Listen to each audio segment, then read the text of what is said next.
Hello and welcome to the Grand Line Review, your source for everything One Piece, and rather recently we did something of a mega video exploring the top 20 best devil fruits in the series, but really what is the fun in examining the best when you cannot directly compare it against the worst? And in this world of supremely magical fruit, there are certainly some disappointments to say the least, abilities that are less than desirable or even kind of cool but just not that great in the grand scheme of things. So that is what you shall be presented with here today. Now if you want a detailed breakdown of my methodology used to determine the world's most disappointing fruit salad, then I do recommend that you watch my best devil fruits video first, because I'm not going to go into a lengthy explanation here, but basically I went through every canon devil fruit in the series and assigned them a score out of 10 in the following 4 areas. We have power, which focuses purely on combative use; utility, which is designed to examine how useful an ability is in day-to-day life; there's potential, which is mostly there to compensate for terrible fruit users who display their powers quite poorly, or to reward a fruit concept that delivers limitless usage; and finally we have detriment, which basically accounts for devil fruits that actively make a user's life harder. Powers that come with a great price or curse, or even just a mildly inconvenient activation requirement. And to be clear, a high score in detriment means that a fruit is close to perfect, whilst a low score means that it will impact your life significantly in a negative way, of course. Now the whole detriment area wasn't a big focus in the best devil fruit video because the detriments were few and far between. However, for this worst devil fruits list, I can tell you right here and now that the detriment category is going to be one of our key players, because some of these fruits are almost unbelievably awful. But basically those 4 scores out of 10 were added together and converted into a number out of 100 to give us our final ranking. And these were the 20 lowest ranking fruits. But before I appall you with frivolous fruit, I would highly encourage you to subscribe to the Grand Line Review, which will grant you regular One Piece content uploaded straight into your YouTube feed, which, you know, yeah, I'd usually have a much more clever way of saying it, but my brain is fairly non-functional after having gone through 133 devil fruits just to make this video. But with that out of the way, let's begin with number 20, the Tontonumi. So when we're talking about the worst devil fruits, we do encounter a lot of these one very specific use fruits which really drag their scores down. And the Tontonumi is actually phenomenal in terms of power, because it can increase the user's weight to 10,000 tons. However, that power is so difficult to implement in combat because all of the user's attacks, or I guess I should say attack singular, are all basically the same thing. You float up, you crash down. Completely telegraphed, and despite the fact that you can weigh up to 10,000 tons, it is a pretty useless attack overall. Meanwhile, it gets a 6 in utility simply due to the float factor, and no, floating is not flying, but it's still pretty amazing and a sure to be handy ability. What really plummets us though is potential, because this fruit has very little of that. Other than floating up and crashing down, it's a bit of a one-hit wonder, but at the very least it doesn't come with, you know, huge detriments. You just need to watch out for crushing things and or people that you enjoy. But next up we have number 19, the Noronoronami. The vague ability to generate fictional Noroma photons which slow anything down for 30 seconds. A pretty funky ability actually, but with some very average scores. The reason for the 6 in power is because this fruit doesn't grant raw power itself. Rather, it grants the opportunity to use your own power. Meaning that in a roughly equal matchup, the user of this fruit should always win because they deny that opportunity to their opponent, but that will still be due to the user's own innate power rather than that of the fruit. So in terms of power, it really is only as strong as the user themselves. For utility, yes, it is pretty cool to slow things down, but I do think it has a niche limit. It's good for emergencies and maybe some scientific research, but probably not a common everyday use like, say, floating or flying would be. Now, potential has a very low score because Foxy was actually quite a competent user and he invented all sorts of crazy accessories, but that only goes to show the extremes one needs to go to in order to make this fruit versatile in any way, because it's surprisingly not all that great in this area. Once again though, solid detriment score. You just need to watch out for the possibility of slowing yourself down, which can easily happen. But to truly explore the world of detriments, we are going to head to number 18, which will be the Baku Baku no Mi. The ability to eat anything is a great power, but also a gigantic curse. Here's the thing, this fruit scores brilliantly in utility and potential, because being able to eat anything and regurgitate out new objects is insanely versatile and only limited by the idea that it does require the sourcing of the materials to do so, as well as completing the task within 24 hours, because after that, the materials just disappear. Potentially outside of the user's butthole. But power is fairly solid as well. I mean, it's not amazing, but where this fruit tanks hard is detriment, because the user of the Baku Baku no Mi comes with the curse of being perpetually hungry. After consuming this fruit, you will never be satiated ever again, and you will need to eat every second of every day for the rest of your life, which sounds like one of the most torturous things I've ever heard of. So there is a lot of benefit to be had here, but your life is going to be saddled with a profoundly negative impact in exchange, which is why this lands on the list of the worst devil fruits. But now we move on to number 17, the Kira Kira no Mi. And here's one that might be quite unexpected, but the more I think about it, the worse it becomes. becomes. And this mostly stems from the idea that transforming into diamond very much burdens you with the properties of diamond, meaning that once part of your body becomes a substance, it is frozen in place and cannot move. That's why you'll only ever see Jozu partially transform into diamond, because he needs to keep the other parts of his body free to, well, actually move. And sure, someone on Jozu's level can find this balance very well, but even he gets severely limited by it, and his attacks mainly consist of turning his upper body into diamond and just slamming into an enemy by running at high speeds. It's a very, very basic thing, and there's not a whole lot else to do with it. Plus, with all of that in mind, it also doesn't gift the user with a whole lot of day-to-day benefit or potential for further development. So look, the Kirakura no Mi is just not great. Moving on though, we have number 16, the Barabara no Mi. And so next up is the great power of Captain Buggy, which actually scores pretty amazingly in both utility and potential, because being able to split your body into various pieces and create all sorts of faux levitation effects is going to be amazing in daily life, and the sharper of a mind the person has, the more potential is going to be unlocked with it. Where it loses points is definitely power, because this fruit doesn't really, well, grant any. It is a strictly utility and strategically based existence, which depends entirely on the user to wield it properly. Although it does give the user a natural immunity to being cut, which is nice and is something, yeah, I suppose. The detriments are also pretty bad though, because to make use of this fruit, you need to commit your own body parts, leaving you incomplete and compromised until their return. And that's where things can go very, very wrong very, very quickly in both combat and daily life. For number 15, now we have the Mato no Mi, a very weird little existence held by Vanderdeck in the 9th. And it's a problematic fruit because it is purely destructive with a singular gimmick. It basically boils down to, I can make this thing I touch land on this other thing I've touched. So the utility is really kind of horrendous because you can only use it for destructive impacts such as combat. However, the power score is also quite bad because of the convoluted conditions to activate the ability within combat. It's just such a horrid combination of aspects. Now there is admittedly slightly above potential because Vanderdecken was a strange man, and I think that people, how shall I put this, a little less whipped by an underage mermaid princess could make better use of it, but the detriment is also not so great because after eating this fruit, the user needs to be eternally conscious of what they touch because registered targets and objects change automatically upon hand contact. And all around, it's just a pretty niche piece of meh. A description that also applies to our 14th place, the Sabi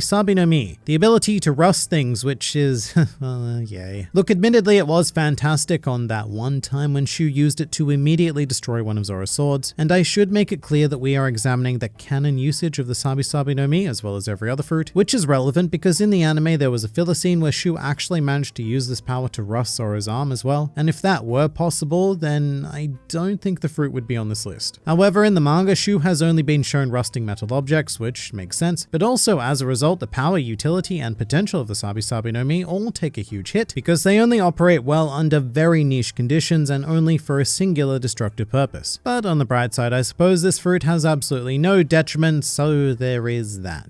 To 13th place now, we have our first Zoan fruit on the list and the beginning of quite a disappointing trend with the Kame no Mi, a fruit so amazing that Pacoms has only used it that one time for that very specific scenario. This fruit has one great benefit, which is the seemingly impenetrable shell of the total form. However, that doesn't help power or utility too much. The potential is, well, it's a middling number because I'm sure it can be used in ways that we haven't seen, but the detriments are also less than great because becoming a turtle will make you naturally slower and the transformation process, rather hilariously, makes you lose all of your clothes due to the shell, thus transforming you into a naked, shell-bound turtle. Back to Paramecia Town. Now in 12th place we have the Ori no Mi, another niche Paramecia which grants pretty incredible power actually, allowing you to encage anyone you touch, which in the large majority of combative situations would be a one-hit victory really, although assumedly the strength of the bindings are fixed because they become iron shackles or bars, so if you have an opponent who can break through such a thing, then well, you're pretty screwed, aren't you? To put it as bluntly as possible, the utility is horrible because this fruit can only be used for a single purpose. The potential is almost as terrible because the only thing it presents is the potential to do the exact same thing in a maybe different way, although it doesn't come with a major detriment other than keeping an eye out and making sure not to accidentally bind your allies. And this Paramecian onslaught will continue with 11th place, the Mero no Mi, a fruit which has found its absolutely perfect user in the series being Boa Hancock, but on its own is a kind of completely terrible existence. The thing about the Mero no Mi is that it only only actually functions if the user's target is physically attracted to the user themselves. And even then, the effectiveness is directly correlated with how much lust that target feels. So if you eat this fruit and you're, say, of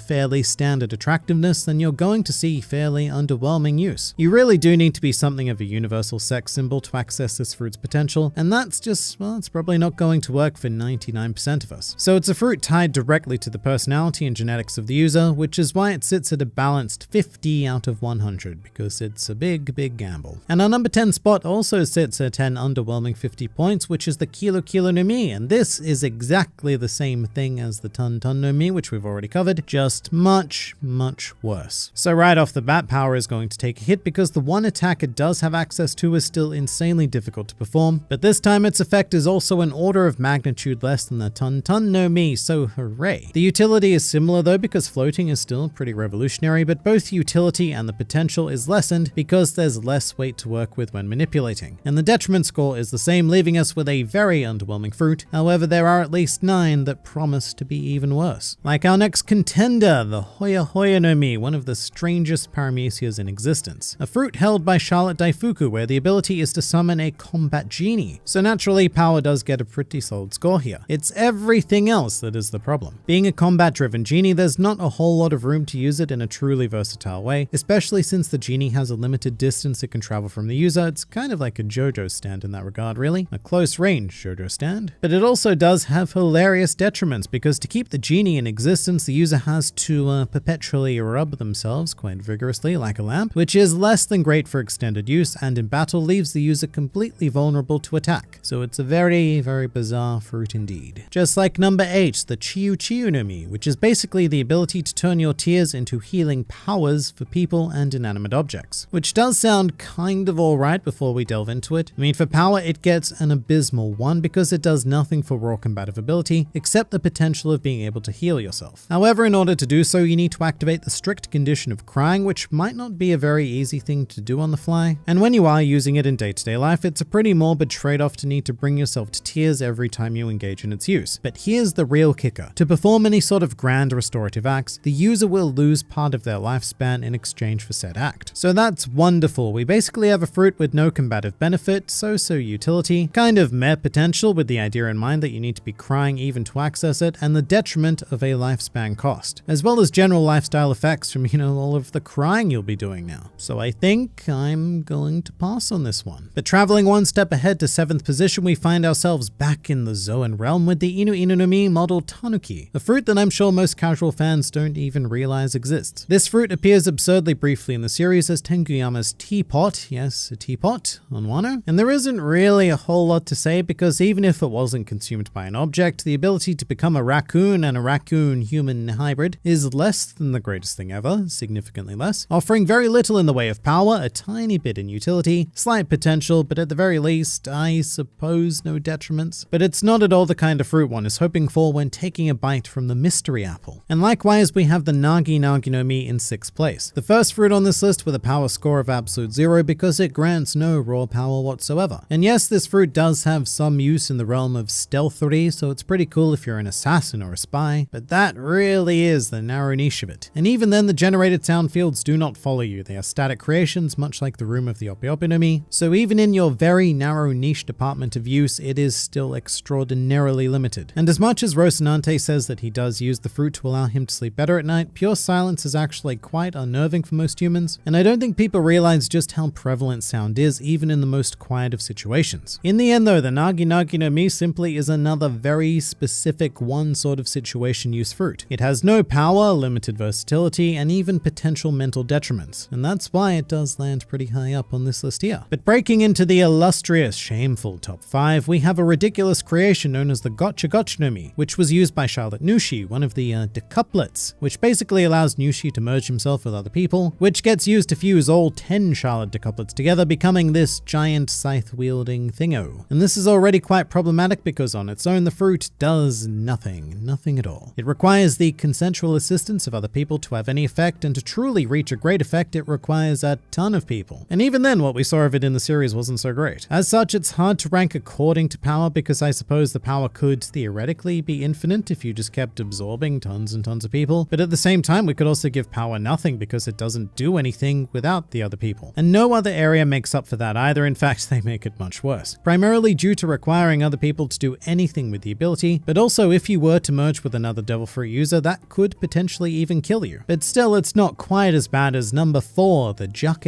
no Mi, which has a very similar concept to the Gotcha no Mi, except somehow so much worse. Because here the user needs to turn themselves into a jacket and then literally be worn by a willing fusion partner, and it can only be one as opposed to seemingly infinite people. But how's that for an amazing Devil Fruit? The ability to turn yourself into a powerless piece of clothing that is reliant on having someone with actual power wear you. So look, we're well and truly into some joke territory now, which we will continue with the bronze medal being the Hito no Mi, which is specifically Chopper's fruit and not Sengoku's, which is the Hito no Mi model Daibutsu. And this fruit gives you, a human, the ability to transform into a human or a human-human hybrid, which would still be, according to my calculations, a human. And to answer all of your comments right now, no, this fruit does not grant a human user enlightenment. Oda never said that. It's an urban legend spread by a bad fan translation of an SBS segment. Do not believe everything you see on the internet, even this. Nor does it allow a human user to access Chopper's transformations because those are achieved through a mixture of human and reindeer DNA. The important part there being the reindeer, because as we've already gone over, a mixture of human and human will only result in a further human. A human who has lost the ability to swim and gained potentially nothing at all. Which is why the only score of relevance with this fruit is potential, because it does have the potential to do something to a human user, but it also comes with the great risk of doing nothing at all, thus giving you a curse for no benefit. Still, even that might be preferable to our number 2, the Inu no Mi model Dachshund, because where the Hito